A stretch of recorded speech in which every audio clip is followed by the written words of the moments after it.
The community center smelled wrong. Marcus Thorne stood in the back corner, near the emergency exit, one shoulder against exposed brick, watching the annual Christmas charity auction with the same cold attention he'd once used to assess ambush points in Kandahar. 20 years since he'd left the Marines. 8 years since his father's heart had stopped beating on a Tuesday afternoon. No warning, no history, just gone. 8 years of ruling the Northern Territories with the same tactical discipline he'd learned clearing buildings in Fallujah. And tonight he was here for the fourth time in 6 months, catalog in hand, watching a pattern repeat itself with mechanical precision. The pine garland draped across the rafters caught overhead lighting, casting shadows that moved wrong. Too festive for what this really was. Marcus had learned to read rooms the way snipers read Win Small tells micro-expressions, the way people position themselves relative to power. Councilman Brennan stood on the makeshift stage, broad shoulders filling a suit that cost more than most PAC members earned in a month. His smile practiced and empty. The kind of smile politicians wore when they were selling something nobody wanted to buy. Fourth auction, fourth time watching the pattern. High-value baskets went to daughters of councilmen, enforcers, merchant families with 3 generations of PACs standing. Bidding wars erupted over imported chocolates and crystal wine glasses, alphas competing with the kind of aggressive enthusiasm that had nothing to do with charity and everything to do with signaling dominance.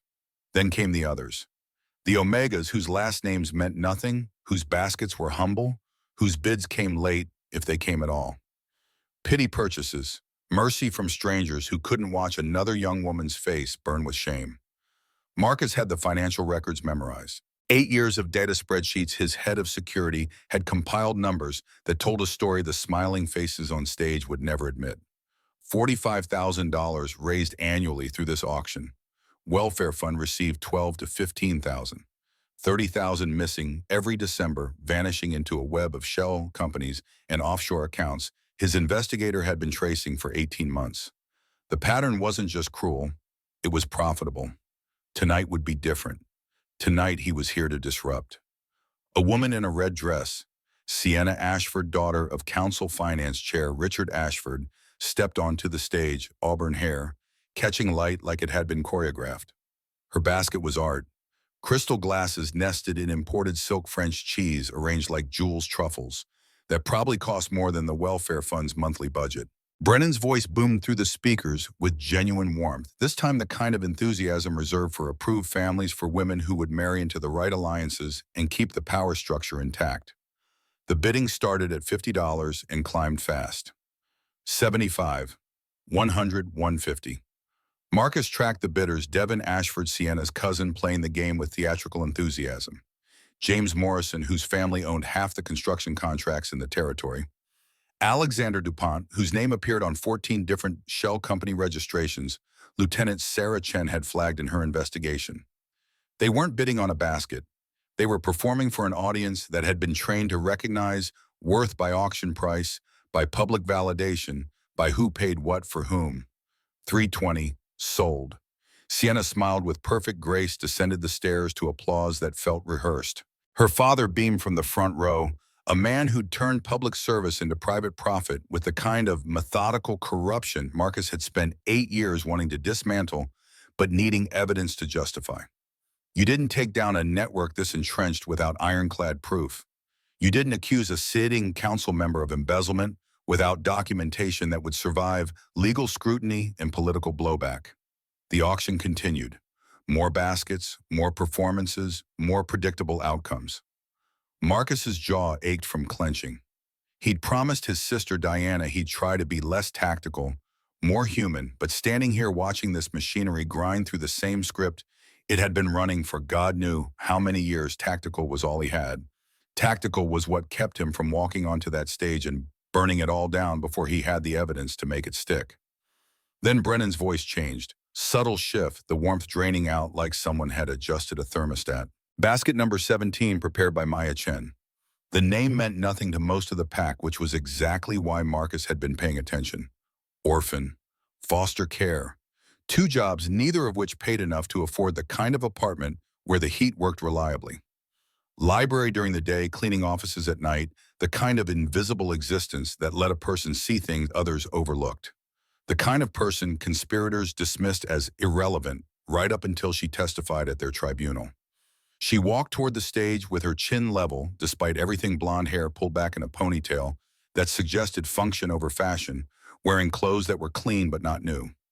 Marcus noted the way she kept her gaze fixed on a point above the crowd's heads, the micro-tension in her shoulders, the careful control of someone who'd learned how to endure public humiliation without giving her tormentors the satisfaction of visible pain. Military bearing in its own way. The kind of discipline you developed when breaking down wasn't an option. Her basket looked exactly like what it was: homemade gingerbread, local, honey hand-knitted scarf in forest green, a journal bound with simple cord, maybe $40 in materials if you were generous. Next to Sienna's crystal and silk, it looked like poverty made tangible proof of worthlessness or rendered in wicker and cotton ribbon. Brennan lifted it with barely concealed disdain, reading the contents like a grocery list for dog food. Homemade cookies, local honey, hand-knitted scarf, poetry journal. His tone made it clear what he thought of women who offered such things. $25 to start the bidding. Marcus watched the crowd's reaction more than the stage. Whispers behind manicured hands, sideways glances, the collective cruelty of a pack that had been trained to measure value by external markers, by family connections, and proper presentation, and the ability to afford imported luxuries. Maya Chen stood there taking it, her face carefully neutral, and Marcus thought about the young mother he'd watched her help 3 months ago at the library. The woman had been drowning 2 kids under 5 trying to fill out job applications, while her toddler screamed and her preschooler ran circles through the reference section. Maya had been on her lunch break. She'd spent the entire hour reading picture books to the children in the reading corner. Her own sandwich abandoned her own break sacrifice, so a desperate stranger could have 20 minutes of peace to finish an application. Nobody bid. The silence stretched awkward and heavy. Marcus could see Maya's knuckles white where her hands clasped in front of her waist, could see the way she was breathing too carefully, forcing each inhale and exhale into a steady rhythm that probably took every ounce of control she possessed. Brennan repeated the bid with diminishing enthusiasm, already eager to move past this embarrassment to something more marketable. A voice from the middle rose. Thomas Kelly, 56 years old, married with grandchildren, a beta, who worked at the library and had probably bid last year for the same reason he was bidding now. Because nobody should stand on stage and receive 0 bids. Because basic human decency required someone, anyone, to acknowledge worth where the pack refused to see it. 25 going once. Marcus let the moment stretch just long enough to hurt, to let every person in this room feel the weight of their silence, to mark who was comfortable watching someone get crushed and who shifted with discomfort they didn't know how to address. Then he spoke. $50. His voice cut through the murmurs like ordnance through sheet metal, commanding attention the way an officer's voice commanded subordinates even when it stayed level and calm. The effect was immediate. Heads turned, bodies shifted.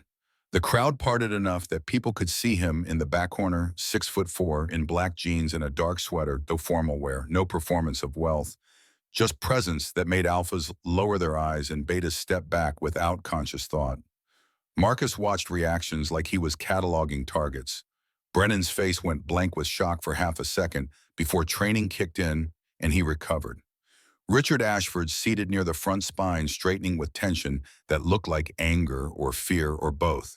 Devin Ashford, the cousin who'd been performing dominance displays all night, suddenly interested in a competition he hadn't anticipated. And Maya Chen, still on stage, staring at him with an expression Marcus couldn't quite read, but suspected involved confusion and suspicion in equal measure. Brennan recovered fast, professional veneer, sliding back into place. $50 to the gentleman in the back, going once. Devin stood that theatrical posturing, coming back online, smile sharp with challenge. 100. The kid thought this was about pack hierarchy, about an alpha testing, another alpha's claim about dominance and territory, and all the primal bullshit that made young men stupid. Marcus had been calculating chess moves while Devin was still learning checkers. 200. Marcus didn't raise his voice, didn't move from his position against the wall. Let the bid stand on its own, cold and final. The crowd gasped like he detonated something. $200 was more than most of the beautiful connected Omegas had fetched tonight. For a basket of homemade cookies and local honey, it was incomprehensible. More importantly, it was disruptive. It broke the pattern. It forced everyone in this room to recalculate their understanding of value in a system that depended on rigid hierarchies and predictable outcomes. Devin's father grabbed his arm, whispered something urgent enough that the kid's face flushed red before he sat back down.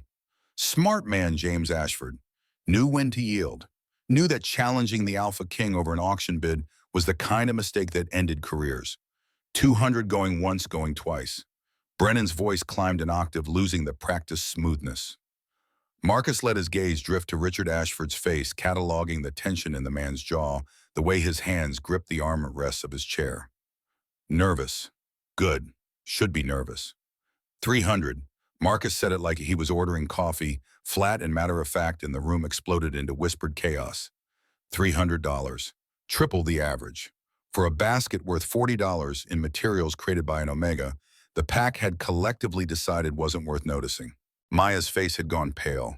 Her eyes locked on him with an intensity that suggested she was trying to solve an equation that didn't have enough variables. He understood the confusion. From her perspective, this made no sense. Rich alphas didn't pay premium prices for rejected Omegas as baskets out of kindness.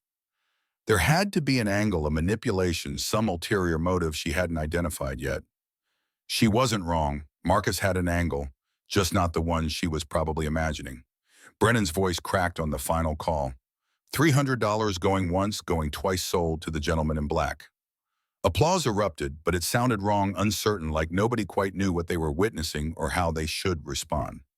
Marcus pushed off the wall, moved through the crowd with the easy confidence of someone who'd cleared hostile rooms under fire and wasn't intimidated by shocked civilians. People parted. They always did. Some instinct older than civilization recognized apex predators and got out of the way. Up close, Maya was smaller than she'd looked from across the room, maybe 5'5", built lean from work rather than training. Her scent hid him faint Omega sweetness, buried under anxiety and exhaustion, and something that reminded him of winter mornings in the mountains, clean and sharp. Pretty in an understated way, the pack had probably dismissed as insufficient. Blonde hair needed a trim. Clothes were functional, not fashionable. Nothing about her screamed desirable by the pack's standards, which was exactly what made her perfect for what he needed. He stopped in front of the stage, looking up at her. Maya Chen, just her name spoken in the same command voice that made corporals snap to attention. She blinked, momentary confusion replaced by caution. Yes. Smart, be cautious. She should absolutely be cautious of an AlphaKing who just paid $300 to disrupt her public humiliation for reasons she couldn't yet identify. Marcus Thorne. He let the name land, watched recognition dawn. Everyone in the Northern Territories knew his name. Most had never met him. He kept distance, deliberately ruled from behind security protocols and scheduled appearances. The kind of controlled exposure that made him legend more than man. Easier to maintain authority when people didn't see you buying groceries or struggling with minor inconveniences. Easier to investigate corruption when conspirators underestimated how much attention you were paying. Thank you for your contribution. Maya's voice came out, strangled, formal phrase they'd all been taught to recite when some alpha bought their basket words that meant nothing and acknowledged less. She was trying to get off the stage, trying to escape back to whatever corner she'd occupied before this disaster. But Brennan was already calling the next basket, already ushering her down the stairs with administrative efficiency that suggested he wanted this disruption over and forgotten. Marcus shifted position as she descended, creating just enough space that their paths would intersect without blocking her completely. When she drew level with him, close enough that nobody else could hear over the noise of the next auction, he spoke quietly. Meet me, not a question. A command softened by bare inflection into something that could pass for an invitation if you squinted. Tomorrow. Crossroads Cafe. 10 in the morning. She should have said no. Should have thanked him politely and disappeared into whatever invisible existence she'd been maintaining. But something in his voice must have conveyed what he needed her to hear. Not threat, not proposition, but urgency beneath professional tone. The kind of urgency that suggested this mattered, that this was important beyond whatever social game she assumed was being played. Her hesitation lasted 3 seconds. Then she nodded. I'll be there. Marcus caught the micro expression of relief, or resignation, or possibly both, before she moved past him, heading for the side exit instead of returning to her corner, fleeing the stares and whispers with the kind of tactical retreat he recognized from soldiers who knew when to disengage and regroup. He didn't follow. Let her go. Let the crowd process what they just witnessed. Let the conspirators wonder what it meant. Marcus retrieved the basket from the collection table, ignored the nervous volunteer who tried to make small talk, and walked out the front entrance into December night, cold enough to crystallize breath. Snow had started falling, soft flakes catching streetlight, accumulating on windshields and sidewalks, with the kind of quiet persistence that would leave everything white by morning. His SUV was parked 3 blocks away, deliberate choice that let him observe who left when, who spoke to whom, in the parking lot, who made phone calls the moment they thought they were alone. Marcus set the basket in the passenger seat, started the engine, but didn't pull out immediately. Instead, he watched the community center's entrance tracking departures. Devin Ashford emerged with his father, both men's body language tense, James speaking urgently, while Devin listened with the kind of sullen frustration that suggested he was getting dressed down for the failed dominance play. Sienna Ashford left alone, wrapped in an elegant coat, her face carefully neutral, but her pace too fast, stride too tight. Nervous. Should be nervous. 20 minutes later, Richard Ashford exited with Brennan, both men stopping in the parking lot for a conversation that lasted 90 seconds before they separated to their respective vehicles. Marcus's jaw tightened. Couldn't hear the words from this distance, but he didn't need to. He'd seen enough conspirators coordinate in enough parking lots to recognize the cadence. Damage control, strategy session, figuring out how to handle the AlphaKing's sudden interest in their carefully maintained system. His phone buzzed. Text from Lieutenant Sarah Chen, his head of intelligence, former Marine under his command in Helmand Province, now the sharpest investigator in the territory. Video feed shows Ashford made 3 calls on drive home. Running tags now. Marcus texted back a thumbs up, pocketed the phone, and pulled into traffic. The cabin was 40 minutes north up into the foothills, where population thinned out and cell service got spotty enough that surveillance required dedicated equipment. His sanctuary, his war room, the place he went when he needed to think without the weight of the crown grinding against his skull. The drive gave him time to review the operation in clinical detail. Objective 1, disrupt the pattern enough to make conspirators nervous. Accomplished. $300 for a rejected basket would be tomorrow's gossip pack wide by breakfast. Objective 2, create plausible contact with potential witness. Accomplished. Coffee meeting establish public invitation witnessed by enough people that canceling would raise more questions than attending. Objective 3, begin psychological pressure on primary targets. In progress. Richard Ashford's body language suggested acute awareness that the AlphaKing had just done something unpredictable in a system that depended on predictability for its continued function. The cabin emerged from darkness as he rounded the final curve, warm light glowing from windows, smoke curling from the chimney, where the time system kept a fire burning for his irregular arrivals. Stone and timber construction built by his grandfather maintained with the same attention to detail Marcus applied to everything else. He parked in the attached garage, carried the basket inside more out of operational thoroughness than actual interest in its contents, and headed straight for the office. The investigation board dominated the far wall. 8 feet wide, 4 feet tall, covered in photographs, financial documents, timeline markers, red string, connecting dots in a web that had taken 18 months to map. Top row council members. Richard Ashford, 58, Finance Committee Chair. 3 terms family wealth derived from construction contracts and property development. Brennan, 55, Community Outreach Director, ran all charitable functions, including the auction banking connections, through his brother-in-law who sat on the Territory Credit Union Board. Alexander DuPont, 45, newest council member, owner of 3 import businesses' shell company registrations tied to offshore accounts. James Morrison, 52, Infrastructure Committee, Construction Empire, built on territory contracts, his companies always seemed to win despite higher bids from competitors. Second row financial evidence. Bank statements Chen had subpoenaed through legal channels, wire transfers between shell companies, property purchases that coincided with large fund withdrawals. 8 years of pattern analysis showing approximately $30,000 missing annually from the charity auction specifically, but the rabbit hole went deeper. Welfare fund skimming, building contract kickbacks, territory resource sales that somehow never made it into official budgets. 2.3 million over 8 years. Conservative estimate. Could be more once Chen finished tracing the offshore accounts. Third row, the personal.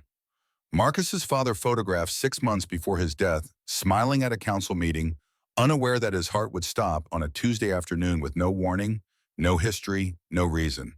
Except there was a reason. Marcus had his father's medical records now courtesy of Chen's connections at the Territory Hospital. Trace amounts of digitalis in the toxicology screen the original coroner had dismissed a testing error. Digitalis, heart attack drug, easy to administer, hard to detect, impossible to prove murder without the coroner cooperating. And the coroner at the time had been Brennan's brother-in-law. His father had been investigating financial irregularities before he died. Marcus had found the notes in his personal safe locked away with instructions that if anything happened, his son should look at the audit he'd been preparing. Look at the families profiting from charitable functions. Look at the pattern of who married whom, which alliances got approved, which omegas got elevated, and which got crushed. His father had seen what Marcus was seeing, now had started asking questions, and had died before he could finish the investigation. 8 years. 8 years Marcus had spent consolidating power, building a team he could trust, gathering evidence that would survive legal challenge and political warfare. 8 years of watching these men smile and shake hands and perform public service while they systematically looted the territory's most vulnerable citizens. 8 years of waiting for the right moment, the right leverage, the right witness who could crack this open from the inside. Marcus pulled Maya Chen's photograph from the printer, pinned it to the board. 23 years old. Orphaned at 14 in a car accident 5 days before Christmas, shuffled through foster care, aged out with nothing surviving on determination and the kind of work ethic that should have earned respect instead of invisibility. 9 years of cleaning offices, shelving library books, living in a converted garage apartment, barely scraping by while the pack dismissed her as worthless. 9 years of being invisible, which meant 9 years of access to places where people spoke freely because they forgot she was there. His phone buzzed again, Chen calling this time, not texting. Marcus answered on speaker, setting the device on the desk while he studied the board. Report, his command voice hadn't softened in 20 years. Chen knew better than to waste his time with pleasantries. Ashford made 3 calls after the auction. First to his daughter, Sienna. Conversation lasted 90 seconds, couldn't get clear audio, but voice stress analysis suggests he was angry. Second call to Brennan, 45 seconds coordinating something. Third call to Dupont, 2 minutes, multiple references to situation and containment. Chen's voice was crisp, professional, the same tone she'd used reporting intelligence in combat zones. All 3 men are nervous, sir. Your move tonight disrupted their pattern. Good. Marcus leaned back against the desk, arms crossed. That was the point. What about Chen's background? Anything that compromises her as a witness, clean. Chen had clearly been thorough. No criminal record, not even a parking ticket. Financial records show she's living paycheck to paycheck, but no unexplained deposits, no hidden accounts. Employment history is solid. Library supervisor. Gave glowing review. Said she's reliable and good with patrons. Night cleaning supervisor barely remembers her name, but confirmed she shows up on time and doesn't cause problems. Foster care records show she moved between 3 homes, no abuse reports, but clear indication nobody wanted permanent placement. She's invisible, sir. Perfect witness. Marcus nodded even though Chen couldn't see him. What about connections to the conspiracy? Any chance she's involved? Negative. If she were part of it, they wouldn't have let her basket get 0 bids. They'd have protected her to maintain operational security. The fact that they publicly humiliated her suggests they don't see her as asset or threat, just collateral damage in their control mechanism. Exactly what Marcus had concluded. Perfect. He glanced at the clock, nearly 11. I meet with her tomorrow at 10:00, Crossroads Cafe. I want surveillance on the building or counter-surveillance sweep before I arrive. If Ashford or any of his people try to interfere, I want to know immediately. Already arranged. Stone's handling security. Chen paused, then added in a tone that suggested she was about to voice an opinion he might not want to hear. Sir, permission to speak freely? Granted, Marcus braced himself.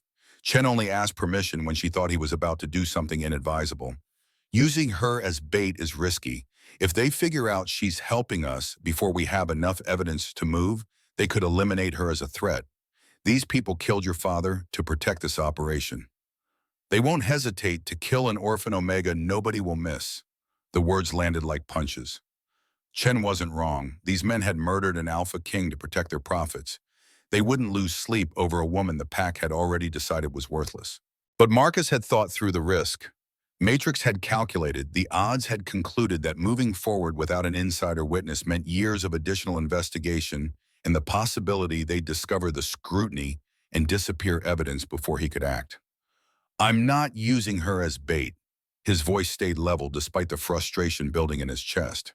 I'm recruiting an asset. There's a difference, and she'll be protected. 24/7 is security once she agrees to cooperate. Stone and his team will rotate shifts. Nobody gets close to her without going through people who've survived firefights in Helmand. And if she doesn't agree to cooperate, Chen asked, if you pitch her tomorrow and she decides this is too dangerous, too crazy, too much risk for someone who's spent her entire adult life trying to stay invisible, then I'll find another way. Marcus pushed off the desk, walked to the window overlooking forest dark enough that he could see his reflection in the glass. 48 years old gray, threading through dark hairlines around his eyes from decades of squinting at threats real and imagined, jaw set with the kind of permanent tension that came from carrying responsibility for thousands of lives while trusting almost no one. Then I'll spend another 18 months building a case from external evidence and hope these bastards don't destroy everything before I can stop them. But Chen, I watched that woman tonight. Watched her stand on that stage taking humiliation with more dignity than most soldiers show under fire. She's strong enough for this. Question is whether she's angry enough. Anger's a poor tactical motivator, sir. Chen's voice carried the kind of gentle warning subordinates gave officers they respected too much to let make stupid decisions. Makes people reckless. Sometimes recklessness is what you need. Marcus thought about his father's notes, the careful documentation of suspicions he'd been investigating, when his heart stopped. Thought about 8 years of methodical corruption, vulnerable people crushed to maintain a profit margin, a system so entrenched that it required disruption, bordering on reckless, to crack open. Sometimes you need someone angry enough to kick over the anthill and brave enough to stand there while the ants swarm. Chen was quiet for a moment. Then with resignation that suggested she knew she'd lost this argument, I'll have Stone and his team ready to deploy. But sir, if this goes wrong, if she gets hurt because we asked her to take this risk, that's on us. That's on you. I know. Marcus's reflection stared back from the dark window, grim and determined. I'll carry it. Anything else, Morrison family just transferred $80,000 into offshore account. Timing suggests they're moving money in response to tonight's disruption. Chen's voice shifted back to professional reporting. Could be legitimate business transaction, or could be panic. Thought you should know. Note it for the evidence file. Marcus grabbed his phone, moved away from the window. Keep monitoring their communications. If anyone approaches Maya Chen before tomorrow morning, I want immediate alert. Understood. Chen hung up without formal sign-off habit from deployments where radio discipline saved lives. Marcus set the phone down, stood in his office, surrounded by evidence of crimes he'd spent years documenting, and felt the familiar weight of commands settling across his shoulders. This was it. Tomorrow he'd recruit a witness, pitch an operation that could dismantle the territory's most powerful families. Ask an orphan Omega with nothing to lose to risk what little she had left for justice she had no reason to believe in. He thought about his father, about that last conversation 3 days before the heart attack, sitting in the same office, the old AlphaKing, tired and frustrated and determined. Marcus, something's wrong with the finances. I can feel it. 30 years of leadership you develop instincts for when people are lying. These men are lying. I just need to find the proof. His father had found suspicions, patterns, questions that didn't have good answers. But he died before he found proof. Marcus wouldn't make the same mistake. Wouldn't move until he had evidence so overwhelming that no political connection, no family alliance, no amount of money could make it disappear. Tomorrow he'd start building that evidence with Maya Chen's help, whether she understood what she was agreeing to or not. Tomorrow he'd take the first tactical step toward dismantling a conspiracy that had killed his father and crushed countless vulnerable pack members for profit. Tomorrow he'd find out if the woman who'd stood on that stage with her chin up and her dignity intact was as strong as he suspected, or if 8 years of invisibility had taught her that survival meant staying quiet, staying small, staying safe in the shadows where powerful men wouldn't notice her. He suspected he already knew the answer, had seen it in the way she'd held herself during the auction, in the careful control of someone who'd learned to endure without breaking in the intelligence behind her eyes as she'd assessed him on that stage. She was a survivor. Survivors understood tactics, understood that sometimes the safest path ran straight through danger toward the objective on the other side. Marcus turned off the office lights, left the investigation board illuminated by the single desk lamp he never completely extinguished, and headed upstairs to the bedroom that always felt too empty, too quiet, too much like the isolated command post it essentially was. Sleep came hard these days, had since his father died and the crown landed on shoulders trained for combat leadership, but not political warfare. Tonight would be no different. Tonight he'd lie awake calculating risk matrices and contingency plans running through tomorrow's conversation in his head, preparing for every possible reaction from agreement to refusal to outright hostility. But somewhere beneath the tactical planning in the part of himself that remembered being 26 and watching his father die and feeling utterly catastrophically alone, Marcus hoped. Hoped that Maya Chen was angry enough, brave enough, smart enough to say yes. Hoped that together they could finish what his father had started. Hoped that justice delayed 8 years and paid for with the blood of a man who deserved better might finally arrive. The snow kept falling. By morning, Pine Ridge would be white and pristine, covering everything in a blanket that made the world look clean. But Marcus knew what lay underneath. Corruption didn't disappear because you covered it with snow. It waited patient and persistent until someone had the courage to start digging. Tomorrow he'd ask Maya Chen to help him dig. Tomorrow everything would change. Maya arrived at Crossroads Cafe 15 minutes early, a habit formed from years of being told her time mattered less than everyone else's. Better to wait than to be waited on, better to appear eager than careless, better to control what little she could control in a life that had taught her control was mostly illusion. She changed clothes 4 times in the bathroom at her apartment, finally settling on dark jeans that weren't worn through at the knees and a cream sweater she'd found at a thrift store 2 years ago. Professional enough to suggest she understood this mattered, casual enough that she wouldn't look like she'd tried too hard for a man who'd probably forgotten about this meeting the moment he'd driven away from the auction. Except he hadn't struck her as the forgetting type. Something about the way he'd looked at her on that stage, not through her, not past her, but at her with the kind of focused attention that suggested he was cataloging details for later use, made her think Marcus Thorne remembered everything. Made her think this meeting wasn't kindness or pity or whatever impulse drove rich alphas to occasionally notice invisible omegas existed. The cafe was busy Saturday morning crowd of families and couples enjoying breakfast. Normal people living normal lives where charity auctions weren't blood sport and AlphaKings didn't pay triple market value for baskets that should have garnered pity bids at best. Maya ordered coffee at the counter black because cream and sugar cost extra, and she'd learned to prefer bitter things, then found a corner table where she could watch the door. Old reflex from foster care, always know your exits, always see who's coming before they see. You always have 30 seconds to decide fight or flight before the situation decided for you. She'd made it through half her coffee when the door opened and 3 men walked in who didn't belong in a Saturday morning breakfast crowd. The first was built like a tank, maybe 50 years old military bearing, so pronounced it might as well have been tattooed across his forehead. Buzz-cut, weathered face eyes that swept the room with tactical precision before settling on her for 2 seconds longer than casual. The second was younger 30s, maybe same military posture, but leaner, faster coiled energy that suggested violence held in check by discipline and training. The third was a woman mid-40s, sharp features, observant in a way that made Maya's skin prickle with awareness of being assessed. They didn't approach her. The tank took position near the door, the younger man near the kitchen entrance, the woman at the counter ordering coffee she probably wouldn't drink, creating a perimeter. Maya's pulse kicked up despite herself. This wasn't paranoia. This was security. Professional security for someone important enough to warrant 3 trained operatives in a civilian cafe on a Saturday morning. Marcus Thorne walked in 60 seconds later, and Maya understood why he needed the security. Even in jeans and a dark sweater, even without the formal presence he'd projected last night, he radiated authority that made nearby conversations pause and resume at lower volume. The security team didn't acknowledge him directly, but their posture shifted attention, sharpening in ways that confirmed what Maya had already guessed. Former military, all of them. Loyal to him personally, not just professionally. The kind of people who'd put themselves between their commander and bullets without hesitation or second thought.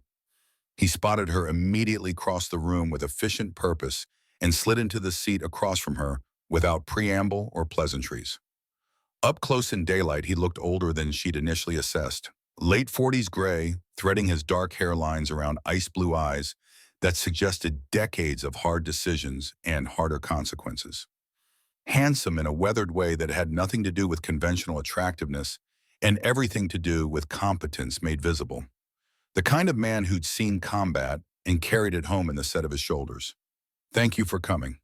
His voice was quieter than last night, command presence dialed down, but not absent like he could turn it on and off depending on tactical requirements. "I wasn't sure you would." Maya wrapped both hands around her coffee mug, using the warmth to ground herself. "You paid $300 for my basket." Seemed rude to skip the meeting. She kept her voice level, neutral, giving nothing away until she understood what game they were playing.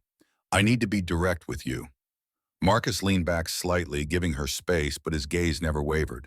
"This isn't about the basket. This isn't about charity or kindness or whatever you're assuming drove that bid. I'm investigating corruption in PAC finances, and I need your help."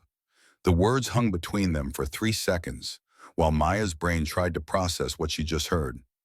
Investigating corruption. Need your help. Not, "I want to date you." Not, "I'm having a midlife crisis and chose poorly." Not any of the dozen explanations she'd constructed during her sleepless night. He was investigating corruption and somehow thought she could help, which made absolutely no sense because she had no connections, no access, no information that would be useful to anyone, let alone the AlphaKing. "I don't understand." The words came out more confused than she'd intended, defensive walls crumbling under sheer bewilderment. "What corruption, and what could I possibly help with? I'm nobody. I work at a library and clean offices. I don't have access to anything important." Marcus pulled a tablet from the leather bag he'd carried in, set it on the table between them, and opened a file that showed spreadsheets, financial documents, photographs of people Maya recognized from council meetings and PAC functions. "You've been invisible for 9 years. 9 years working in the library where council members hold informal meetings because they assume staff aren't paying attention. 9 years cleaning offices after hours when people leave sensitive documents in trash cans because they think nobody important empties those bins. 9 years living on the margins of PAC society where powerful people speak freely because they've forgotten you exist." He swiped through images, each one a piece of a puzzle Maya hadn't known she was seeing. "This is Richard Ashford, Finance Committee Chair. His family has made $8 million in the past decade through construction contracts awarded by council vote. This is Brennan, who runs the charity auction, where $30,000 disappears every year. This is Alexander Dupont, whose import companies are fronts for money laundering. This is James Morrison, whose construction firm wins every territory contract despite consistently higher bids than competitors." Maya stared at the photographs, her mind racing to connect dots she'd never thought to connect. "I've seen them. At the library, in the offices I clean. But I don't know anything useful. I don't have evidence." "You have something better than evidence."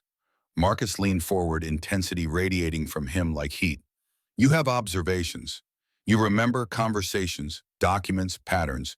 You've seen these men when they thought nobody was watching, heard them when they assumed nobody important was listening. For 18 months, my investigator has been building a case from external sources, bank records, property transfers, shell company registrations. But we need someone on the inside, someone who can testify about what they've seen and heard, someone the conspirators dismissed as irrelevant." The weight of what he was asking settled over Maya like physical pressure. "You want me to spy, to remember conversations I wasn't supposed to hear and document things I cleaned up without thinking about, to testify against the most powerful families in the territory. I want you to help me stop them." Marcus's voice dropped lower, urgent beneath the control. I watched you last night standing on that stage while the pack treated you like you were worthless. But you're not worthless, Maya. You're exactly what I need to dismantle a system that's been crushing people like you for profit. How many other Omegas aged out of foster care with nothing because welfare funds were embezzled? How many families got denied assistance they qualified for because the money went into offshore accounts instead? Maya thought about Emma Rothford's basket selling for $35, about the desperation in that woman's face at the library trying to fill out job applications, while her children screamed about 9 years of watching people struggle, while the PAC's leadership smiled and shook hands and performed public service. She thought about her parents killed in an accident 5 days before Christmas, and how the foster system that was supposed to care for orphans had shuffled her between families who saw her as obligation rather than child. How much of that neglect had been genuine disinterest, and how much had been systematic defunding by people who preferred profit over compassion? What do I get out of this? The question came out harder than she'd intended, defensive shields snapping back into place. Because powerful men don't usually offer people like me anything without expecting something in return. Marcus didn't flinch at the accusation. Safety. When this breaks, anyone connected to the old regime will be targets. I can protect you. He pulled a check from his pocket, slid it across the table. $3,000. Retainer for consulting services. You'll be compensated for your time and your risk. Maya stared at the check, memories of yesterday's auction flooding back. 300 for her basket now. 3,000 for her cooperation numbers that represented months of survival or the beginning of manipulation she couldn't yet identify.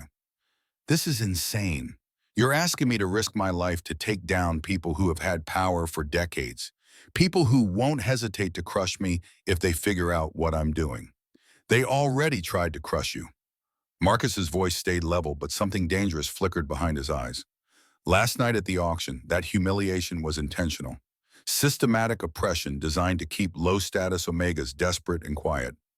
These people murdered my father to protect this operation, Maya. Killed an AlphaKing because he started asking the same questions I'm asking now. They won't stop unless someone stops them, and I can't do it alone. I need someone who's seen what I've only suspected. Someone brave enough to stand up and say, this is wrong, this has to end. The admission about his father's murder landed like a physical blow. Maya had heard the official story: sudden heart attack, tragic loss. Young Marcus Thorne forced to assume leadership before he was ready. She'd never questioned it because who questioned AlphaKings dying of heart attacks? But looking at Marcus now, seeing the controlled rage beneath his tactical exterior, she understood this wasn't about justice as abstract concept. This was personal.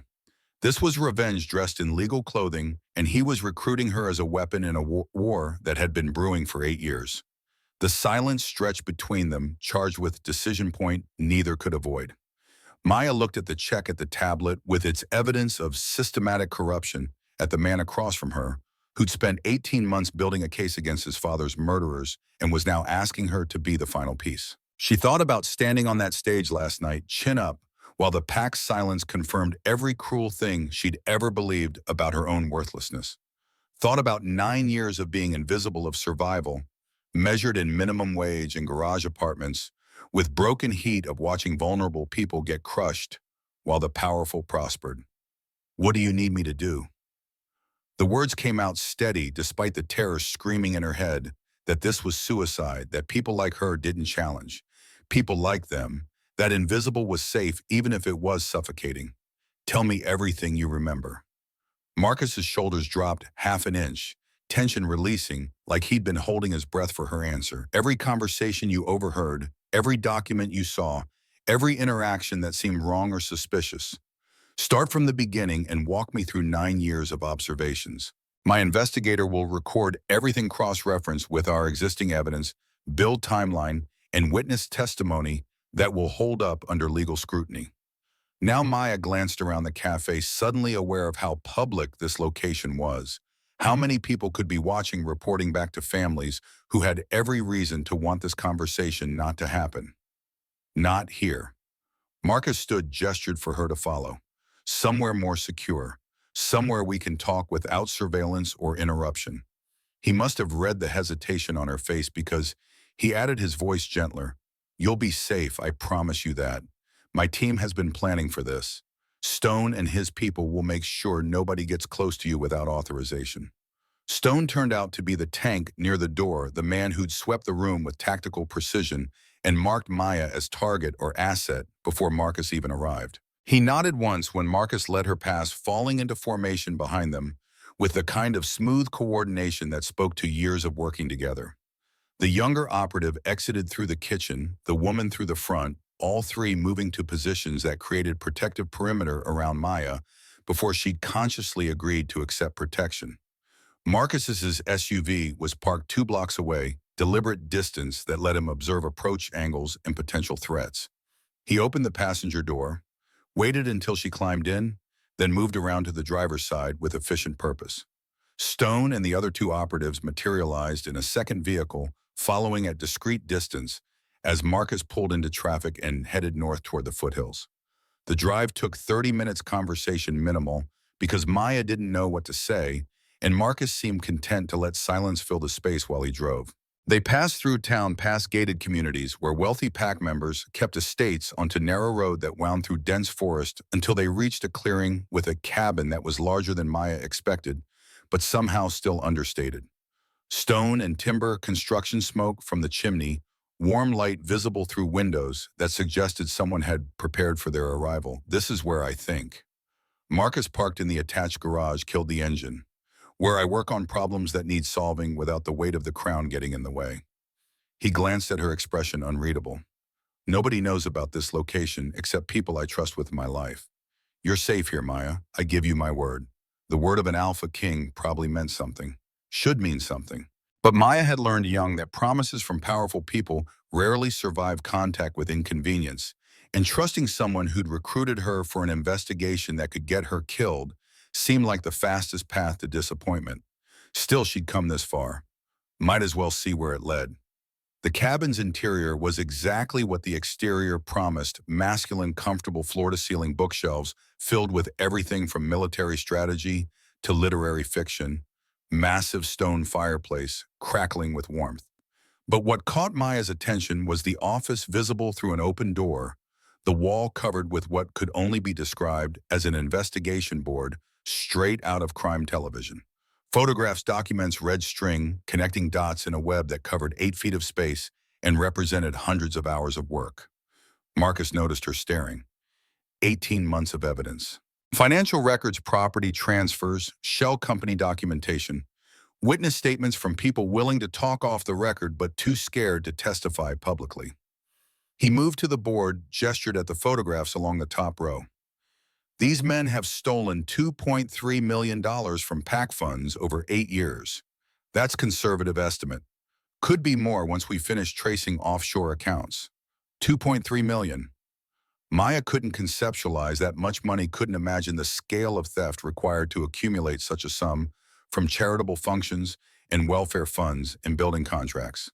2.3 million while she'd cleaned their offices for minimum wage and wondered if she could afford to fix her car's transmission before it died completely. The woman from the cab appeared in the doorway, tablet in hand, expression professionally neutral. Lieutenant Sarah Chen, former Marine intelligence officer, now Marcus's chief investigator. She crossed the room with military precision, extended her hand for a handshake that was firm without being aggressive. Miss Chen, I'll be documenting your testimony, cross-referencing with existing evidence, building the case we'll present at tribunal. Everything you tell us stays confidential until we're ready to move publicly. Understood? Maya shook her hand, felt calluses that matched her own from years of hard work, saw intelligence in dark eyes that assessed without judgment. Understood, though I'm not sure how much help I'll actually be. I just cleaned offices and shelved books. I wasn't exactly taking notes on conspiracy theories. You'd be surprised what you remember when someone asks the right questions. Chen gestured to the comfortable chairs arranged near the fireplace. Let's start with your work history. When did you begin at the library, and what was your role? The next 4 hours felt like the most thorough interrogation Maya had ever experienced, except Chen's questions weren't hostile or aggressive, just relentlessly systematic. What sections of the library did council members use for informal meetings? Did you ever overhear specific names or financial figures mentioned? When you cleaned the council offices, what documents were most commonly left in trash bins? Did you ever see the same people meeting repeatedly in private? Were there particular times of year when financial discussions seemed more frequent or urgent? Maya answered as best she could, reaching back through 9 years of observations she'd never thought to document. Yes, Richard Ashford met with 3 other men regularly in the library's private study rooms, always on Thursday afternoons, always with financial documents spread across the table. Yes, she'd found shredded papers in Brennan's office trash that looked like donor lists, with amounts that didn't match publicly reported figures. Yes, there was a spike in private meetings every December after the charity auction and every March before the annual Budget Council vote. Details she'd noticed peripherally filed away as interesting but irrelevant because she'd been nobody and the business of powerful men wasn't her concern. Except now it was her concern. Now Marcus and Chen were building timeline on a separate whiteboard marking dates and events and conversations connecting her observations to their financial evidence in ways that transformed vague suspicions into prosecutable patterns. Chen's questions got more specific as the hours passed, drilling down into exact quotes. Maya remembered precise dollar figures mentioned in overheard conversations, names of shell companies she'd seen on documents before they went into shredding bins. Lunch materialized without Maya noticing, Stone bringing sandwiches and coffee, setting them within reach before disappearing back to whatever security protocols he was maintaining. Marcus mostly listened, occasionally asking clarifying questions, his presence somehow both intense and restrained. He was letting Chen run the interrogation, but Maya felt his attention, tracking every word, cataloging every detail for tactical use later. By mid-afternoon, Chen leaned back in her chair with an expression that might have been satisfaction.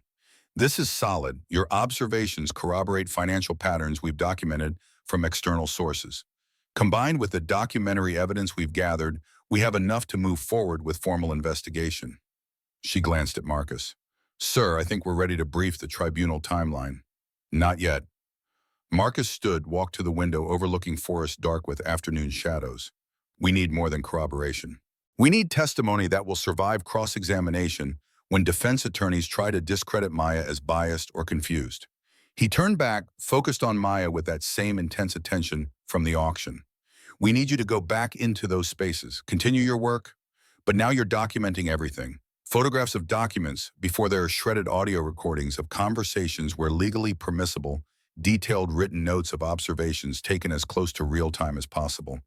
We need fresh evidence that establishes current ongoing conspiracy, not just historical pattern. The implications settled over Maya like cold water.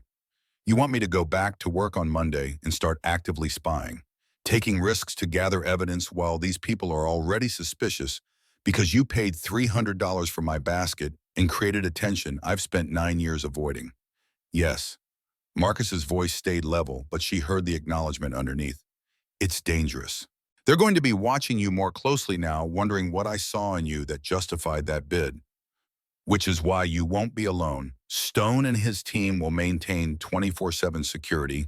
You'll have a panic button, encrypted phone extraction protocols if the situation becomes compromised. But Maya, I need you to understand what we're asking.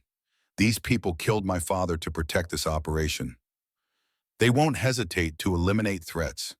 Then why are you asking me to become a threat? The question came out sharper than intended. 9 years of survival. Instinct screaming that this was suicide dressed as justice. Because you're already a threat. Marcus moved closer, not crowding, but present in a way that made ignoring him impossible. The moment I paid $300 for your basket, you became visible. The moment we had coffee this morning, witnessed by half the Saturday breakfast crowd, you became associated with me. You can walk away right now, take the $3,000, disappear into invisibility again, and hope they decide you're not worth the effort to eliminate. Or you can help me finish this. Help me make sure what they did to you, to Emma, Rothford, to every vulnerable person they have crushed for profit ends permanently.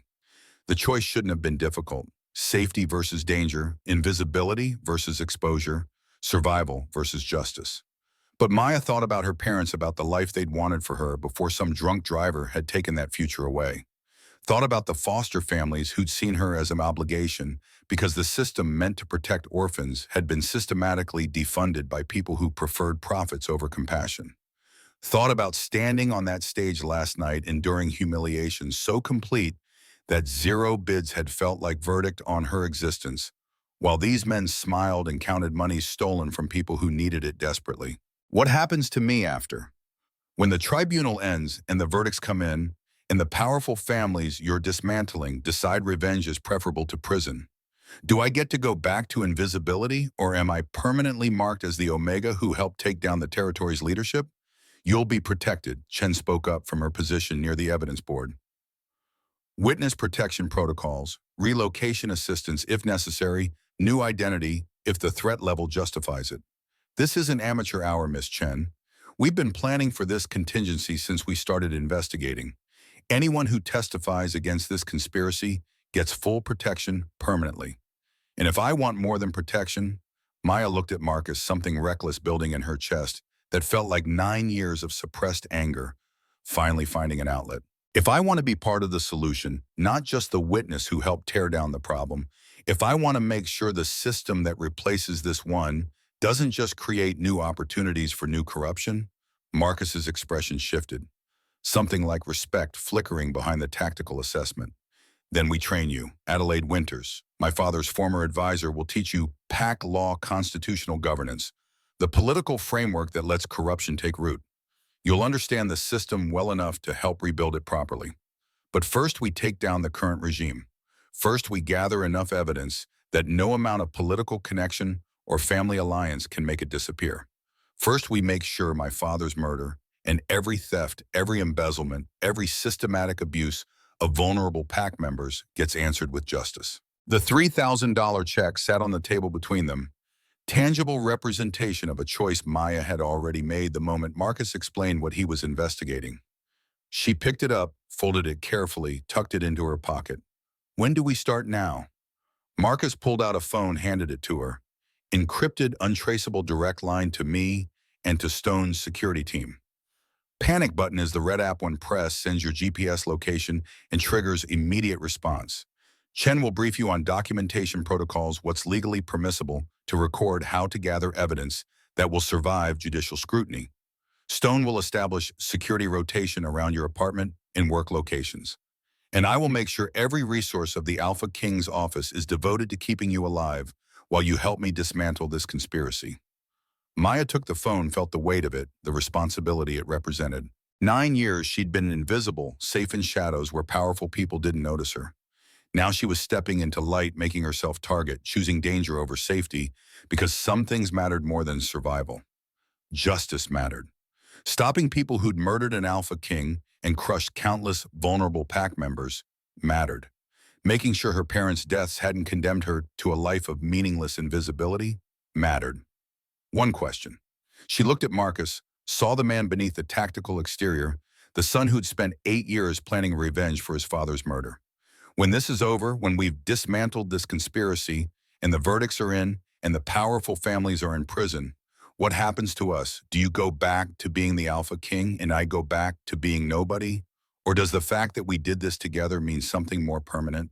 The question hung between them, too personal for a recruitment conversation, too important to leave unasked.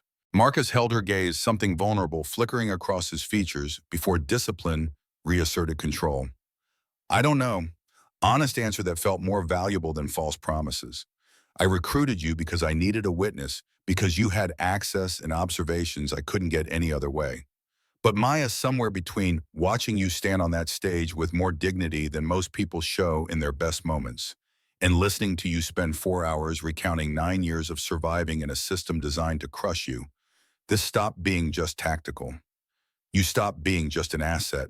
He moved closer, close enough that she could see the gray threading his dark hair, the lines around his eyes from decades of hard decisions. I don't know how to do the romance thing. I'm better at investigating crime than expressing feelings. But I know this, when this is over, I want you to stay. Not because you're useful, but because you're real in a world that's mostly performance and manipulation. Because you make me remember why I fight for this pack instead of just ruling it. Because you're exactly the kind of person who should be helping lead instead of cleaning offices nobody notices.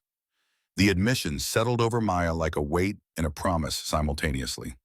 She should probably say something profound, something that acknowledged the vulnerability Marcus had just offered, but words felt insufficient for the magnitude of what they were about to attempt together. So instead, she nodded, accepted the phone and the choice and the danger, and let Chen begin the briefing on documentation protocols while Stone coordinated security rotations, and Marcus returned to his evidence board, adding Maya's observations to the timeline that would eventually become tribunal testimony. By the time Stone drove her back to her apartment after dark, Maya had memorized encryption protocols, legal boundaries for recording conversations, emergency extraction procedures. If her cover got compromised, and the names of every person on Marcus's inner circle who she could trust without question. She had a panic button app on her phone, a security detail that would shadow her movements without being obvious, and the knowledge that starting Monday morning, she'd be actively spying on the most dangerous men in the territory. She should have been terrified, should have been second-guessing this decision, wondering if $3,000 was worth risking her life. But lying in her freezing apartment that night, Maya felt something she hadn't felt in 9 years of invisible survival. She felt like she mattered, like her existence had purpose beyond just enduring until tomorrow. Like maybe finally the girl who'd lost her parents 5 days before Christmas and spent her entire adult life being nobody was about to become someone who changed everything. Outside, snow continued falling. Stone's security team maintained perimeter. And somewhere in a cabin in the foothills, Marcus Thorne studied his evidence board and planned the systematic dismantling of a conspiracy that had taken his father's life and crushed countless innocents for profit. Monday morning, Maya Chen would walk into the library and begin documenting corruption from the inside. Monday morning, everything would change. The library's private study room felt smaller than Maya remembered, walls closing in as Richard Ashford's voice dropped to a whisper she barely caught through the door she'd deliberately left cracked while shelving books in the adjacent section. 6 weeks since Marcus had recruited her. 6 weeks of documented conversations, in photographed documents, in audio recordings that would make prosecutors salivate. 6 weeks of living with Stone's security team, shadowing her movements, in a panic button app she'd nearly pressed twice when Sienna Ashford had cornered her with questions that felt too pointed, too specific, too much like someone was getting suspicious. Thursday afternoon meant the usual gathering: Ashford, Brennan, DuPont, and James Morrison, the infrastructure committee chair, whose construction empire had built half the territory on contracts that always seemed to bypass competitive bidding.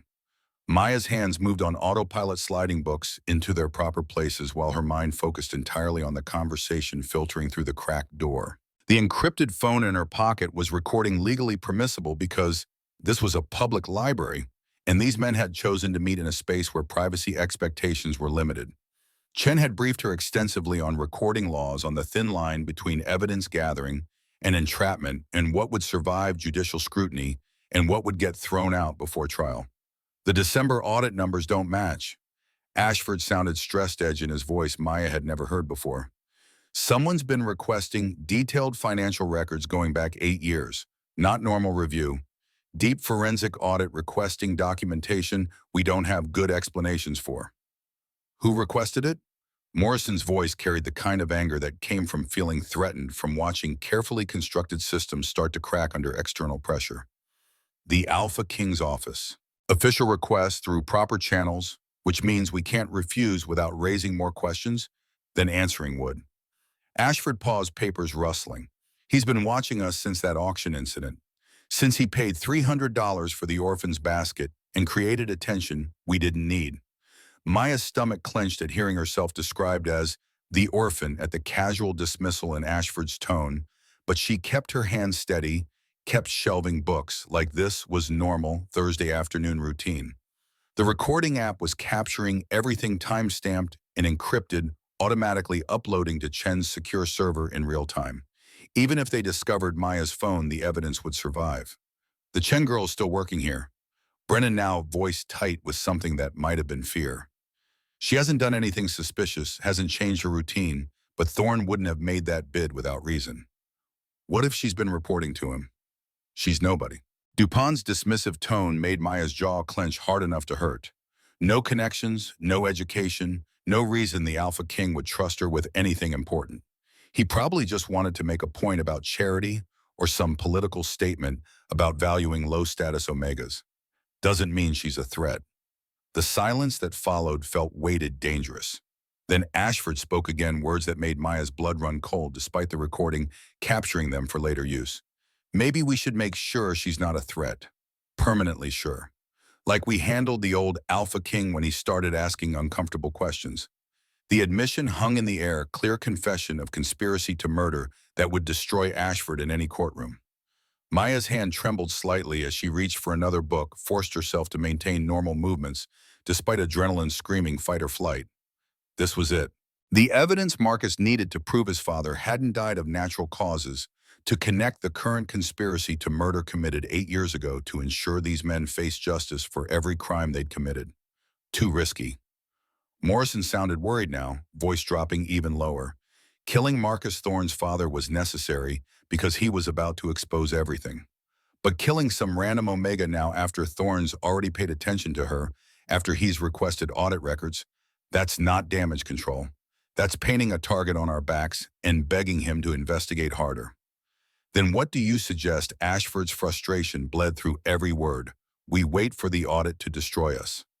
We let Thorne dig until he finds evidence we can't explain away. We've taken $2.3 million over 8 years. There's no legitimate explanation for those transfers. No story that survives forensic accounting. If he brings in outside auditors, we're finished. Maya had heard enough. More than enough.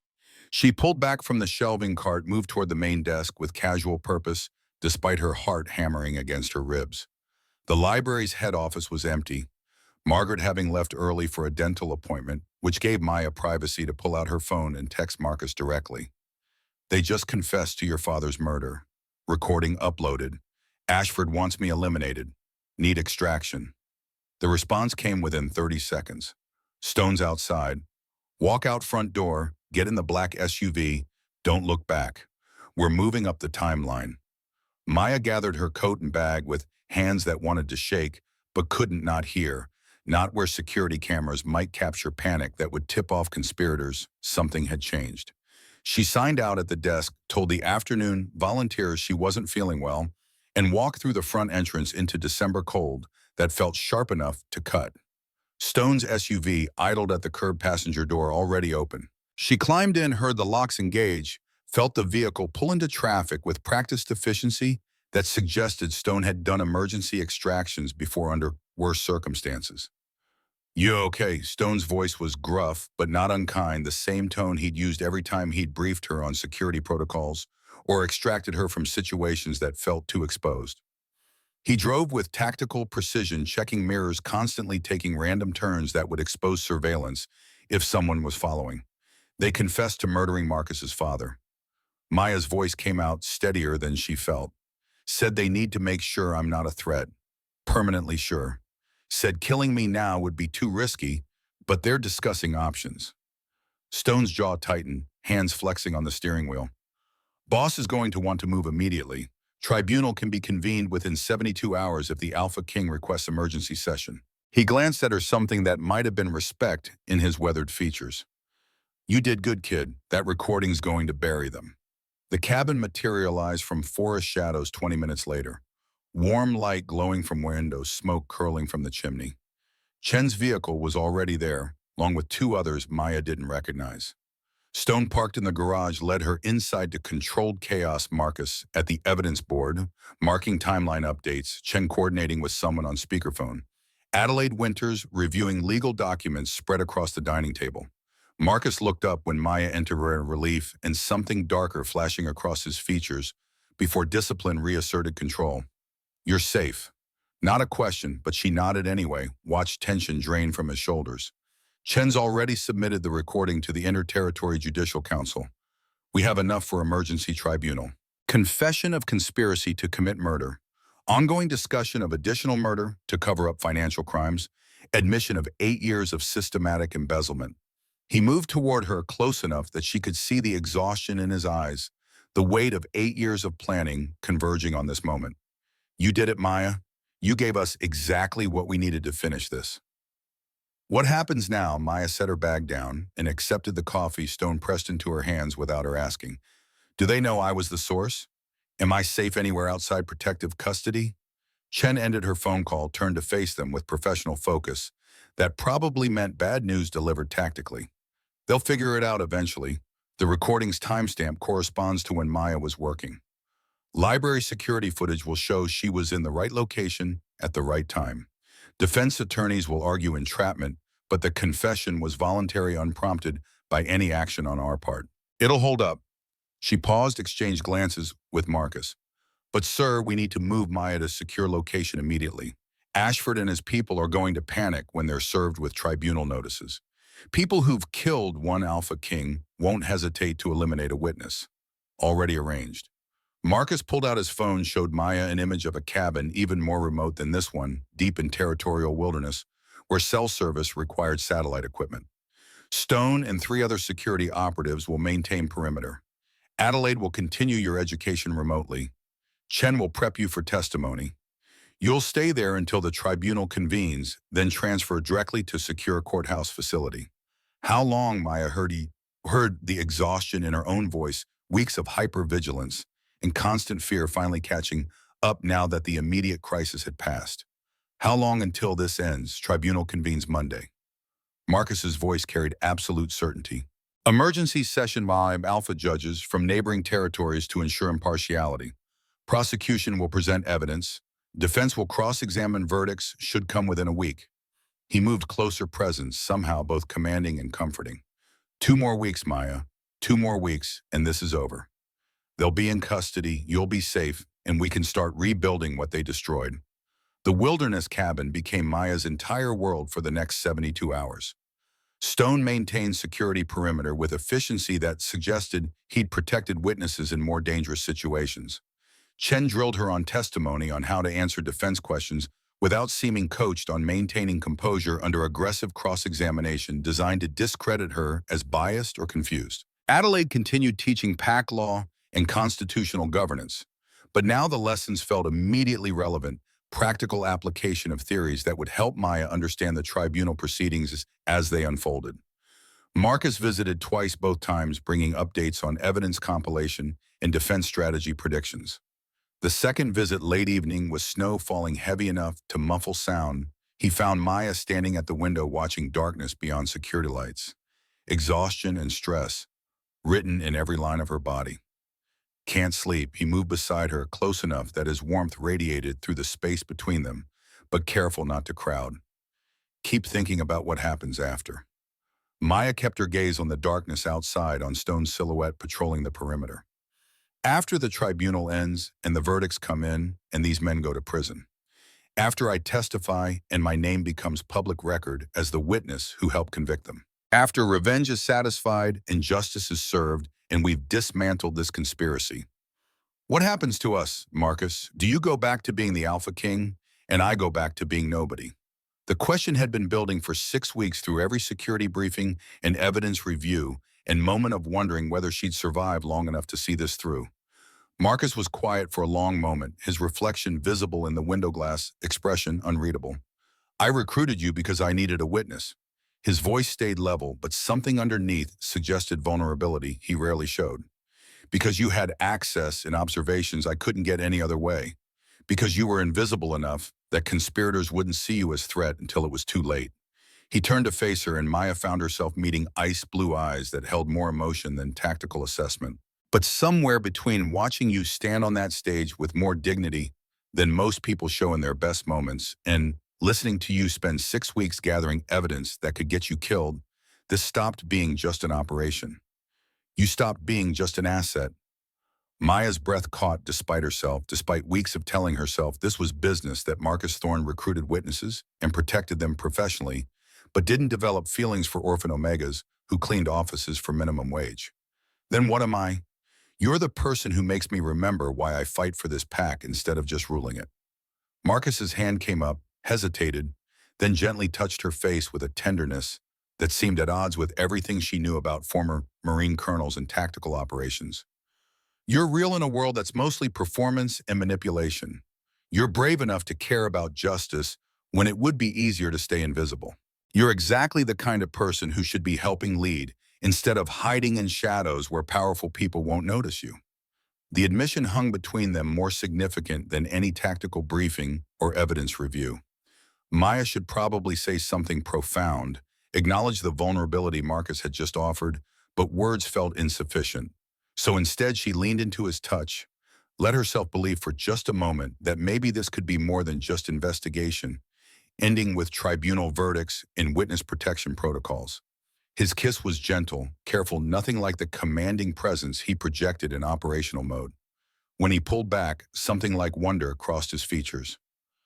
I don't know how to do this. The relationship part. I'm better at tactical planning than emotional honesty. But Maya, when this is over, I want you to stay. Not as witness, not as protected asset, as partner. As someone who stands beside me and calls me out when I'm being too tactical and reminds me that ruling isn't just about power structures and political alliances. Even if I'm nobody, Maya heard the old defensive shields rising 9 years of being dismissed, making it hard to believe an AlphaKing could want someone like her for reasons that had nothing to do with operational utility. You're not nobody. Marcus said it with absolute conviction.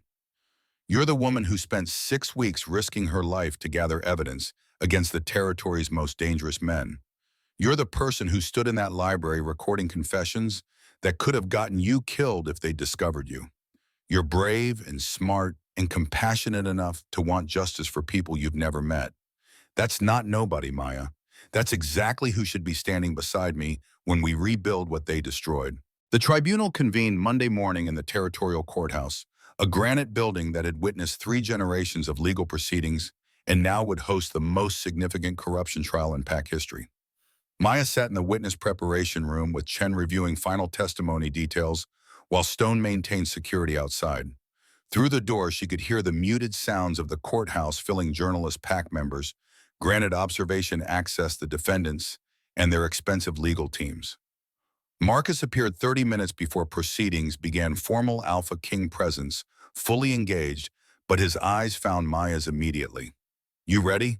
Not tactical assessment, but genuine concern that made something in her chest warm, despite the anxiety coiling in her stomach. As ready as I'll be. Maya smoothed her borrowed suit. Adelaide had insisted on professional attire for testimony, had somehow produced clothing that fit perfectly despite the rushed timeline. Do I look like someone the tribunal will believe? You look like someone who's been telling the truth her entire life and isn't about to stop now. Marcus moved closer, lowered his voice. Remember what Chen taught you. Answer the questions directly. Don't volunteer information. Maintain composure under cross-examination. The evidence is solid, Maya. Your testimony just connects the dots. They can't break you unless you let them. The courtroom was imposing, all dark wood and formal seating arranged around a central floor where prosecution and defense tables faced a raised bench occupied by 5 alpha judges from neighboring territories. Maya recognized 2 of them from news coverage, Alpha Catherine Morrison from the Eastern Territory, known for harsh sentencing and corruption cases, and Alpha David Chen from the Southern Territory, Sarah Chen's distant cousin and reportedly incorruptible. The other 3 were unfamiliar, but carried themselves with the same authoritative presence that suggested they took their judicial roles seriously. Richard Ashford sat at the defense table with 3 attorneys surrounding him, his face carefully neutral, but tension visible in his shoulders, his hands. Brennan looked worse, sweat already beading his forehead despite the courthouse's professional climate control. DuPont maintained better composure, but his eyes tracked around the room with the kind of nervous energy that suggested he was calculating escape routes that didn't exist. Morrison sat apart from the others, his attorney whispering urgently while he stared straight ahead with the expression of someone who'd already accepted conviction was inevitable. Lieutenant Sarah Chen led the prosecution, her military bearing and crisp presentation commanding immediate attention. The case she laid out over the next 2 hours was devastating. Financial records showing systematic embezzlement, shell company documentation, proving money laundering testimony from forensic accountants, detailing how charity funds had been diverted, property records establishing conspiracy, members had purchased assets with money that couldn't be explained through legitimate income. She presented it all with methodical precision, building a case so overwhelming that defense objections sounded desperate rather than substantive. Then came the recording from the library played for the tribunal in its entirety. Maya watched the defendants' faces as their own words condemned them. Ashford admitting the audit numbers didn't match, discussing elimination of threats, confessing to handling the old AlphaKing the same way they might handle Maya. Brennan's visible panic, DuPont's dismissive assurance that Maya was nobody, Morrison's argument that killing her now would be too risky. 4 minutes and 37 seconds of conversation that destroyed any possibility of plausible deniability. The courtroom was silent when the recording ended. Alpha Morrison leaned forward, her expression carved from ice. "Mr. Ashford, the tribunal has just heard you confess to conspiracy to commit murder, specifically to murdering AlphaKing Jonathan Thorne 8 years ago. Do you wish to respond to this accusation?" Ashford's lead attorney stood quickly. "Your Honor, that recording was obtained through entrapment. My client was speaking in hypothetical terms, discussing historical events without specific admission of personal involvement." Lieutenant Chen didn't let him finish. "Your Honor, the recording was obtained legally in a public library where privacy expectations are limited. The conversation was voluntary, unprompted by any law enforcement action. The witness who recorded it was working her normal shift, conducting her normal duties. There was no entrapment, no coercion, no violation of Fourth Amendment protections.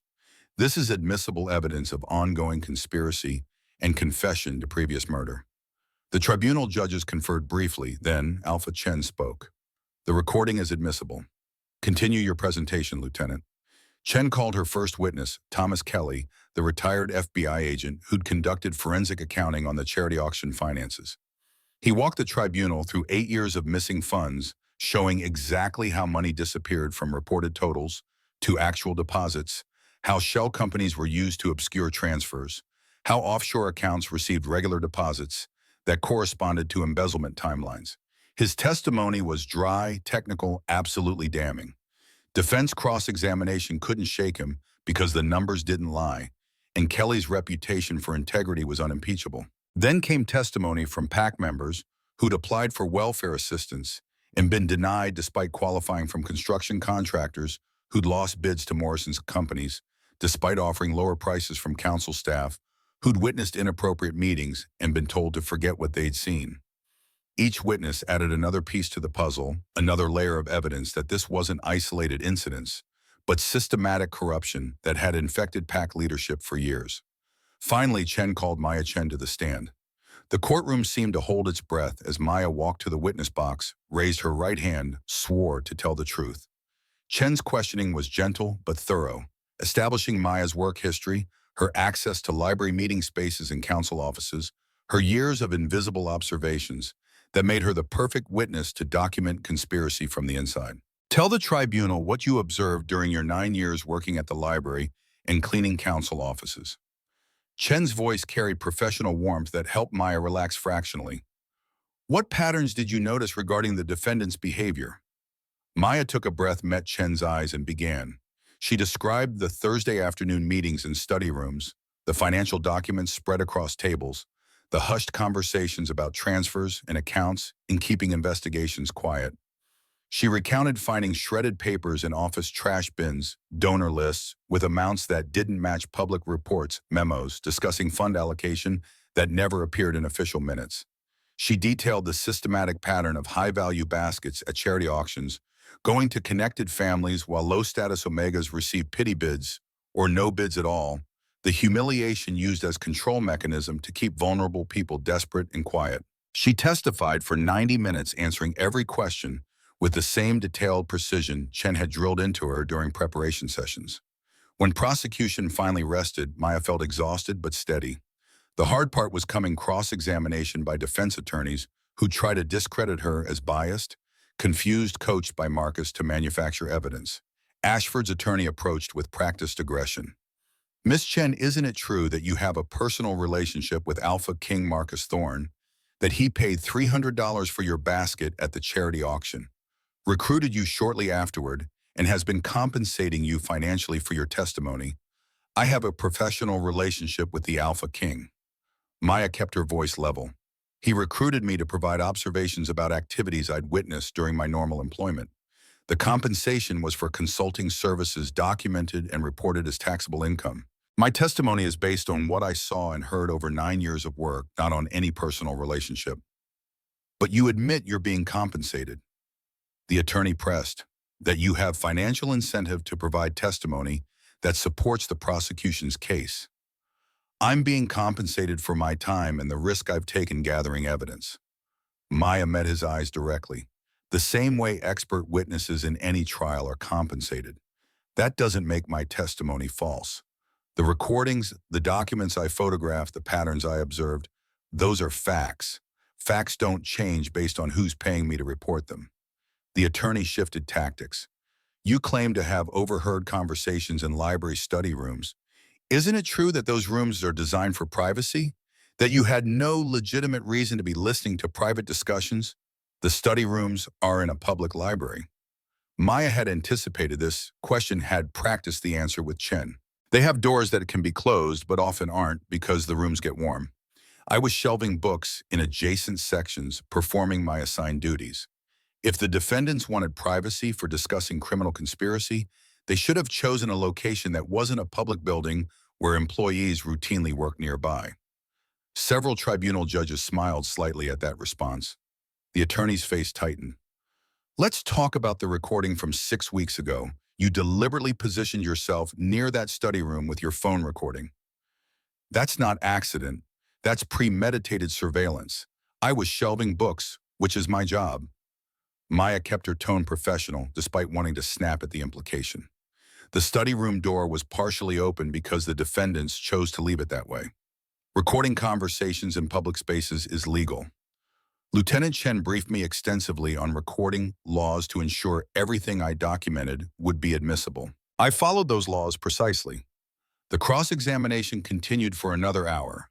Defense attorneys taking turns trying to find inconsistencies in her testimony, trying to establish bias or confusion that would let the tribunal dismiss her observations.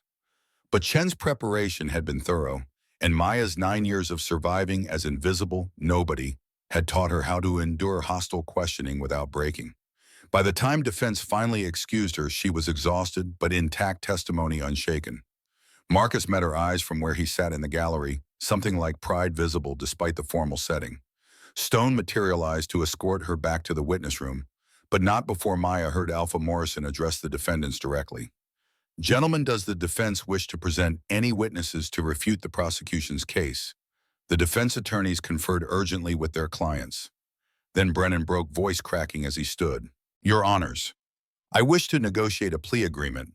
I'll testify against Richard Ashford regarding AlphaKing, Jonathan Thorne's murder, in exchange for reduced sentencing on the financial charges. The courtroom erupted. Ashford's face went white with rage and fear. DuPont looked like he might vomit. Morrison closed his eyes with resignation of someone who'd just watched his last hope collapse. The tribunal judges called for order, announced a recess while prosecution and defense negotiated plea terms, and dismissed the courtroom for the day. Chen found Maya in the witness room 20 minutes later, expression carefully controlled, but satisfaction visible underneath. Brennan just gave us everything. Detailed confession about how they murdered Marcus's father, Digitalis, in his coffee at a council meeting, Brennan's brother-in-law, the coroner, covering up the toxicology results, Ashford ordering the hit, because the old AlphaKing was about to expose their embezzlement. She sat down across from Maya, allowed herself a slight smile. We have them. All of them. Murder, conspiracy, racketeering, embezzlement, bribery. When the tribunal reconvenes tomorrow, this is over. The verdicts came 3 days later after prosecution presented Brennan's confession and additional corroborating evidence that left no room for reasonable doubt.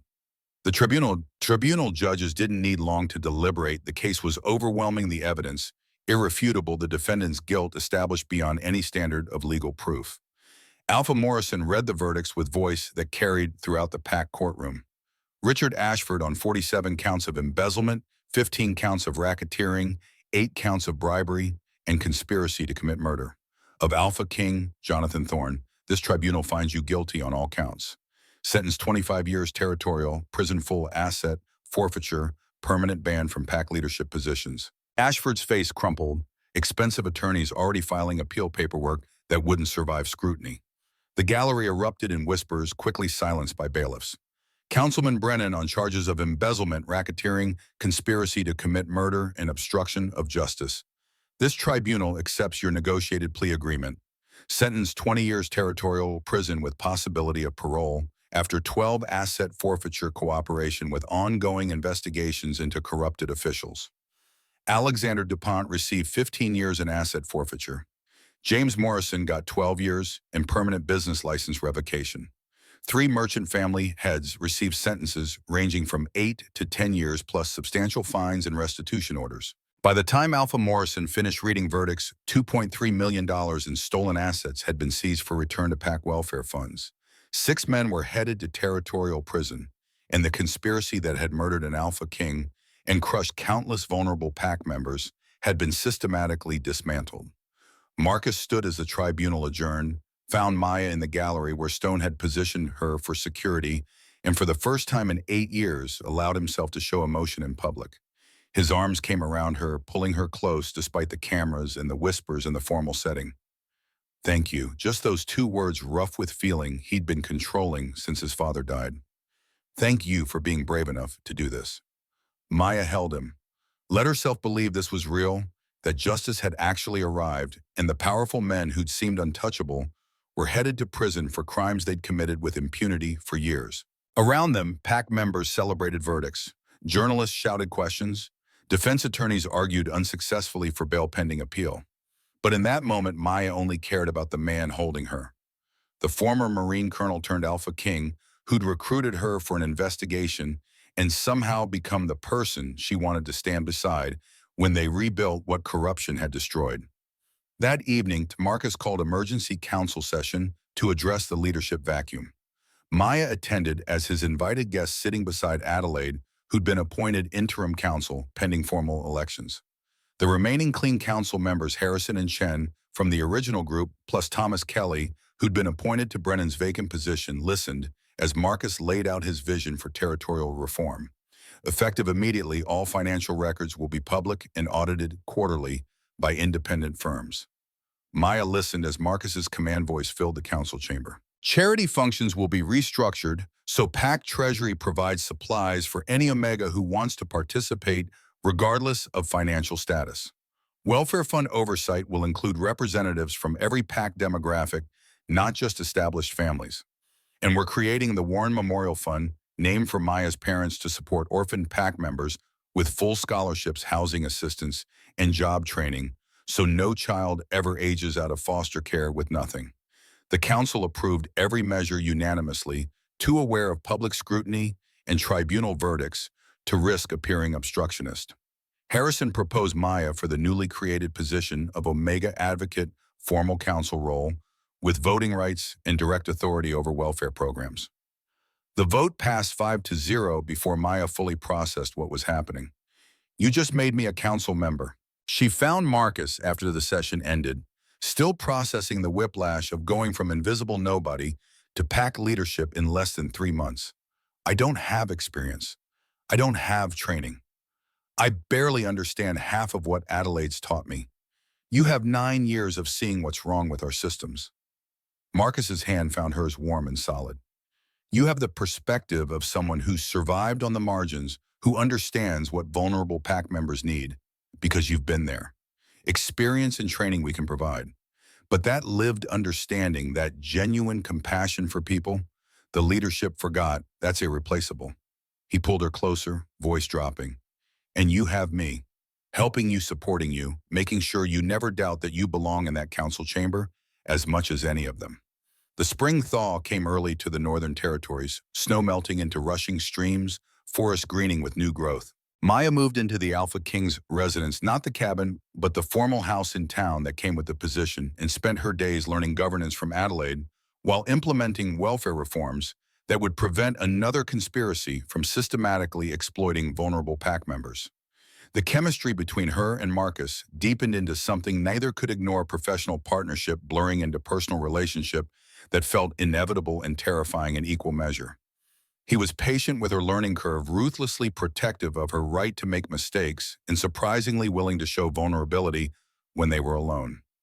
I'm not good at this, Marcus admitted one evening, both of them exhausted from a council session that had run 4 hours debating housing assistance programs. The relationship part: I spent 20 years in the Marines where emotions were tactical liabilities, 8 years as AlphaKing, where vulnerability got weaponized. I don't know how to be gentle or romantic or any of the things you probably deserve. Maya looked at him, at the man who'd paid $300 to disrupt her humiliation, who'd recruited her for an investigation that could have killed her, who'd protected her with every resource at his disposal, and then made sure she had power to change the systems that had crushed her. I don't need gentle or romantic. I need real. I need someone who sees me as partner, not project. Someone who trusts me enough to be vulnerable, even when it's tactically inadvisable. She moved closer, let herself be brave. I need you, Marcus, exactly as you are. His kiss was less careful this time, hunger and relief, and 8 years of loneliness finding outlet in the space between them. When he pulled back, ice blue eyes held hers with intensity that made breathing difficult. Then you have me. All of me, not just the tactical exterior. The parts that are still grieving, my father still struggling with leadership, still figuring out how to balance ruling with actual living. He cupped her face gently. You made me remember I'm human before I'm AlphaKing. Made me believe partnership was possible instead of just strategic alliance. That's worth more than any tactical advantage. They formalized their relationship at the summer solstice, not the elaborate public mating ceremony tradition demanded, but a private commitment in the cabin where their partnership had begun, witnessed only by Stone and Chen and Adelaide, and the few people they trusted completely. Maya wore simple white dress, Marcus wore jeans and button-down shirt, and the vows they spoke had nothing to do with political alliances or pack advantage, and everything to do with choosing each other despite the tactical complications. The December after the tribunal, Maya stood in Pine Ridge Community Center, supervising the reformed charity auction, 7 months pregnant with a daughter Adelaide predicted would be born in February. The event looked nothing like the humiliation market she'd endured a year ago. Every Omega who wanted to participate could pack treasury, providing supplies for anyone who needed them. But more importantly, participation was optional. Now craft, fair stalls offered alternative way to contribute, eliminating the performance pressure that had made auctions blood sport for status-anxious families. Young Omega named Sophia approached Maya nervously, basket in hand, that looked exactly like Maya's had a year ago. Homemade cookies, local honey, simple crafts that showed effort and care despite limited resources. I don't know if anyone will bid. Her voice carried the same anxiety Maya remembered feeling, the fear that 0 bids would confirm her worthlessness. I'll bid. Maya said it with absolute certainty. And I guarantee you won't be the only one. She'd made sure of that, had spent months rebuilding pack culture so vulnerable Omegas wouldn't face ritual humiliation disguised as charity. But more than that, she'd implemented the Warren Memorial Fund that ensured orphans and low-status PAC members had resources that didn't depend on auction performance. Sophia's basket sold for $200 bidding war between Maya Thomas Kelly, Emma Rothford, who'd become Maya's closest friend and ally on the council, and 3 other PAC members who'd learned that compassion mattered more than status. The young Omega's face glowed with pride and relief validation that her worth wasn't determined by family connections or perfect presentation. Marcus found Maya after the auction ended, his hands settling on her pregnant belly with gentleness that still surprised her sometimes. Former Marine colonel transformed into devoted partner and expectant father. You changed everything, not just the auction. Everything. We changed everything, Maya corrected, leaning into his warmth. You investigated, I documented, Chen prosecuted, Stone protected. This wasn't one person dismantling corruption. This was team effort, partnership. Marcus agreed, voice rough with emotion. He no longer tried to hide from her. In investigation and governance and rebuilding what they destroyed, he turned her to face him. Ice blue eyes holding hers with intensity that hadn't diminished despite 7 months of daily proximity. In everything, Maya, you're my partner in everything. They left the community center together, walked through snow that had started falling with the same gentle persistence as the year before, except now, Maya wasn't returning to freezing garage apartment, wondering if she could afford next month's rent. Now she was going home to the AlphaKing's residence, to the life they'd built together from investigation and trust in the kind of partnership that transformed tactical alliance into genuine love. Behind them, the reformed charity auction continued, laughter and genuine celebration, replacing the anxious performance of status Maya remembered. The Warren Memorial Fund would ensure dozens of orphans got opportunities she'd never had. The new welfare oversight would prevent another conspiracy from exploiting vulnerable PAC members. The systematic reforms Marcus had implemented with her input would protect the territory's most marginalized citizens. But more than any policy change or institutional reform, the thing that mattered most to Maya was simpler. She'd stopped being invisible, had stopped being nobody, had proven that worth wasn't determined by family connections or social status, but by character under pressure, by courage to stand for justice, when silence would be safer, by choosing compassion, even when the world had given her every reason to choose bitterness. Marcus had seen that Worth first had paid $300 to disrupt her humiliation and recruited her for an investigation that would dismantle territorial corruption. But ultimately, Maya had to see it in herself, had to believe she deserved the partnership Marcus offered, the council position. The pack needed her to fill the future they were building together from the ashes of systematic abuse. Worth was never about the basket, was never about bid amounts or family names or perfect presentations. Worth came from integrity, from kindness, despite hardship, from refusing to let cruelty make you cruel in return. Maya Chen had always been worth everything. She just needed justice and partnership and love to prove it.